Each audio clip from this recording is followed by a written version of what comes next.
অন্তর কঠিন হওয়ার আলামত।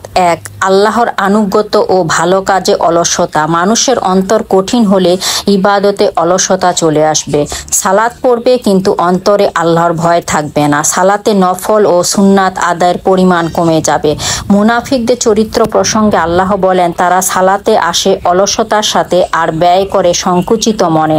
যখন তারা সালাতে দাঁড়ায় তখন তারা অলসভাবে দাঁড়ায়। দুই, আল্লাহর আয়াত ও উপদেশ শুনে অন্তর প্রভাবিত না হওয়া। অন্তর কঠিন হলে মানুষ কুরআনের আয়াত শুনে, বিশেষ করে আযাবের আয়াতগুলি শুনে ভীত হয় না, বরং কুরআন পড়া ও শোনাকে নিজের কাছে ভারী মনে হয়। আল্লাহ বলেন, অতএব যে আমার শাস্তিকে ভয় করে তাকে কুরআনের মাধ্যমে উপদেশ দান করুন। অন্যত্র আল্লাহ মুমিনদের প্রশংসা করে বলেন, যারা ঈমানদার তারা এমন যে যখন আল্লাহর নাম নেওয়া হয় তখন ভীত হয়ে পড়ে তাদের অন্তর। আর যখন তাদের সামনে পাঠ করা হয় আল্লাহর আয়াত তখন তাদের ঈমান বেড়ে যায় এবং তারা স্বীয় পরওয়ারদিগারের প্রতি ভরসা করে।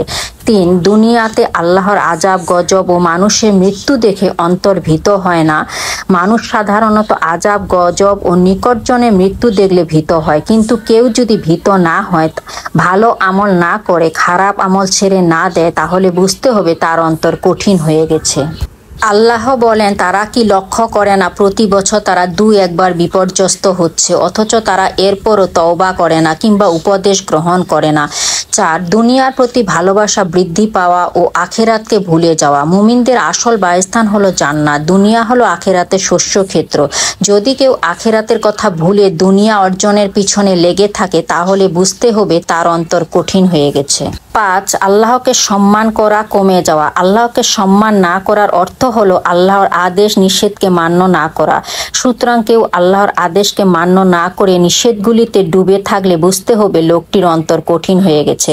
অন্তর কঠিন হওয়ার আরও কারণ হচ্ছে সৎ কাজকে ভারী মনে হয়। জনৈক সৎ বান্দা বলেছেন, প্রত্যেক বান্দারই 2টি চোখ রয়েছে, এক চোখ দিয়ে সে দুনিয়ার বিষয় দেখে, আর অন্তরে যে চোখ আছে তা দিয়ে সে আখিরাতের বিষয় দেখে। আল্লাহ যদি কোনো বান্দার কল্যাণ চান তাহলে তার অন্তরে যে চোখ আছে তা খুলে দেন, ফলে আল্লাহ অদৃশ্যে যে ওয়াদা করেছেন সে সেগুলি দেখতে থাকে।